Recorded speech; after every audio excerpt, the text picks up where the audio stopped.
Welcome to today's Explainer, where we are diving into one of the most incredible paradoxes on the planet. We're talking about Tuvalu. Now, this might literally just be a microdot on your world map, but I promise you, it is currently making a massive macro impact on the global stage. It's this fascinating place full of ancient traditions and dramatic historical shifts. And right now, today, it sits at the absolute front line of our world's changing climate. Let's get right into it. Here is our roadmap for the Explainer today. We'll start with the isolated atolls, move on to from settlers to subjects, trace the path to independence, explore their culture, community, and identity, and finally look at fighting the rising tides. All right, let's set the scene right away with this completely staggering number, 11,000. That's it. The entire population of this independent, sovereign nation is roughly 11,000 people. To put that into perspective for you, measured by population, Tuvalu is literally the smallest independent nation on Earth. And fun fact, right after Vatican City, it's also the least visited. And that brings us directly to the central question that's going to anchor everything we talk about today. How exactly does a micronation with such a tiny population and virtually no landmass actually survive in a vast, unpredictable, and rapidly changing ocean? As you'll see, it is an absolute masterclass in resilience. Okay, Section 1, the isolated atolls, a paradox of scale. Positioned right midway between Hawaii and Australia, Tuvalu presents this wild paradox of scale. Get this, its total physical land area is a mere 26 square kilometers. That is tiny. But as a sovereign state, the oceanic territory they govern, their exclusive economic zone, is a staggering 750,000 square kilometers. Think about that for a second. They govern a territory of ocean that is almost 1,000 times larger than their actual land. So what does that 26 square kilometers of land actually look like? Well, geologically speaking, it's incredibly young, forming just about 3,500 years ago. It's an archipelago made up of 9 total islands. We're talking 5 low-lying coral atolls and 4 reef islands.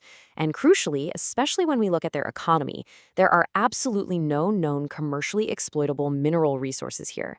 So the land is undeniably beautiful, for sure, but it provides very little in the way of material wealth.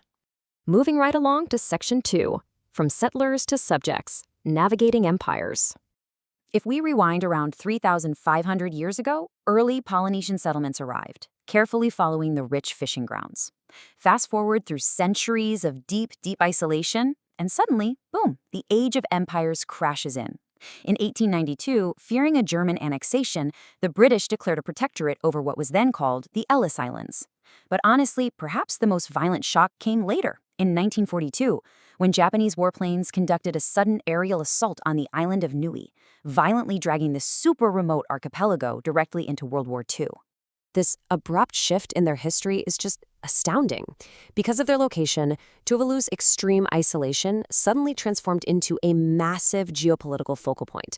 By 1943, Allied Marine Air Forces showed up, turning islands like Funafuti into highly strategic advanced watch stations and heavy bomber bases. The goal? To cut off the Japanese advance in the Pacific. Which leads us to Section 3, the path to independence, forging a sovereign state. Now, for decades, they were actually governed alongside the Gilbert Islands, which is modern-day Kiribati. But due to real cultural and political differences, they managed to peacefully separate in 1975. And in doing so, they dropped the colonial name Ellis Islands and officially chose Tuvalu. I love this. The name translates to 8 standing together. It's a really powerful nod to the 8 historically inhabited islands of their archipelago, deliberately chosen to build this strong, unified national identity. And you know what? That peaceful, methodical process totally paid off. On October 1st, 1978, Tuvalu officially stepped onto the world stage. They achieved full independence, establishing themselves as both a parliamentary democracy and a constitutional monarchy. This came complete with their own constitution, their own currency, and eventually their own postage stamps, which is a modest but honestly highly effective symbol of international sovereignty. All right, let's dive into Section 4, culture, community, and identity. The power of reciprocity. See, Tuvaluan sovereignty isn't just some Western political concept on a piece of paper. It's a shared existence. They operate on a core national philosophy of reciprocity. Because they didn't have a written history prior to European contact, their identity is deeply tied to oral traditions, specifically something called the fagogo. These are complex musical narratives passed down generation after generation. It ensures everyone remembers who they are and exactly how they must support one another. And this reciprocity it manifests in daily life in just incredible ways. Gastronomy is collective. We're talking huge feasts of taro and fish prepared together. Their traditional fishing is incredibly egalitarian, relying on centuries-old knowledge of coral reefs and lunar cycles. Even their dances and chants, which uniquely emphasize the fifth note, are these communal activities that literally require mass participation. The whole shebang is designed to bind these 11,000 citizens together. Let's look at our final section, number 5. Fighting the rising tides, the climate frontline. Look, climate change dismantles daily life on an atoll in a really brutal chain reaction. It's not just about the land slowly disappearing. First, rising sea levels bring extreme high tides. Then, that ocean water breaches the fragile coastal zones, driving salt water directly into the island's fresh groundwater lenses. Finally, once that groundwater is salty, traditional agriculture fails. Crops like taro just die, immediately threatening the food security of the entire population. It's a domino effect. Now, to be completely objective, there is an interesting scientific nuance we should highlight. Studies do show that some of Tuvalu's islands are currently stable, or actually even growing slightly. Why? Because sediment from coral reefs continues to accumulate on the shores. But make no mistake here, regardless of the sediment, the accelerating pace of rising sea levels and the increasing severity of tropical cyclones pose catastrophic, best-case scenario flooding risks to the islands by the year 2070. Economically speaking, this environmental pressure creates a massive challenge. Because of the poor soil and that saltwater intrusion we talked about, domestic agriculture and fisheries contribute less than 3% to their GDP. So how does a country actually survive? Well, overseas remittances from Tuvaluans working abroad act as a crucial safety net. But the primary drivers of economic growth, that would be foreign aid and the monetization of their massive maritime zone, what they refer to as the blue economy. But here's the really inspiring part. Tuvalu has absolutely refused to just sit back and be a passive victim of geography and climate.